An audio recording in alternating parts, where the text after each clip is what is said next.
Hi friends, నేను మరొక అప్లికేషన్తో మీ ముందుకు వచ్చాను. అయితే మనం పర్సనల్గా ఎన్నో ఫొటోస్లు వీడియోస్ దాచుకోవాలనుకుంటాం. కాకపోతే గ్యాలరీలో మొత్తం దొరికిపోతూ ఉంటాయి. మనం ఏ పర్సనల్గా ఉంచుకోవాలన్నా ఉంచుకోలేకపోతుంటాం. కాబట్టి దానికోసం నేను ఒక అప్లికేషన్ తీసుకొచ్చాను. ఇదే టార్చ్ లైట్ అనమాట. ఇది మనం ప్లేస్టోర్లో దొరుకుతుంది. మీరు ఇన్స్టాల్ చేసుకోండి, లేదా నేను డిస్క్రిప్షన్లో ఇస్తాను, మీరు ఇన్స్టాల్ చేసుకోండి. సో మనం దీన్ని టార్చ్ లాగా ఉపయోగించవచ్చు, ఆఫ్ చేసుకోవచ్చు, ఆన్ చేసుకోవచ్చు. సో ఇందులో తెలియని సీక్రెట్ ఏంటిదంటే, ఇక్కడ టార్చ్ అని ఉన్నది కదా, దానిపై మీరు క్లిక్ చేయండి, ఒత్తి పట్టుకోగానే మనకు పర్సనల్గా లాక్ అడుగుతుంది.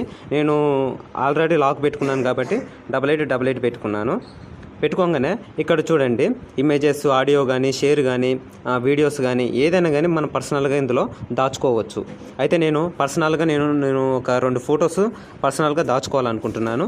చూడండి, మనం ఇది ఇమేజెస్ ఓపెన్ చేసినట్లయితే ఇక్కడ ప్లస్ గుర్తుంది కదా, దానిపై క్లిక్ చేసినట్లయితే మనకు ఒక ఫోల్డర్ అడుగుతుంది. దీని మీద క్రియేట్ ఒత్తేసేయండి.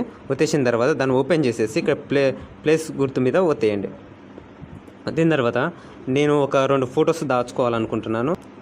ఎగ్జాంపుల్ నేను చెప్పాలంటే, ఓకే, ఈ ఫోటో ఒకటిను, నెక్స్ట్ వచ్చేసరికి ఈ 2 ఫొటోస్ నేను దాచుకోవాలనుకుంటాను. అయితే మనం ఈ ఫొటోస్ మీద క్లిక్ చేసిన తర్వాత ఇక్కడ మనకి లాక్ గుర్తుంది కదా, దానిపై క్లిక్ చేయండి. చేస్తే ఆటోమేటిక్గా మనకి ఇళ్ళకి రావడం అనేది జరుగుతుంది. మనకి ఇందులో పర్సనల్గా ఉండిపోతాయి.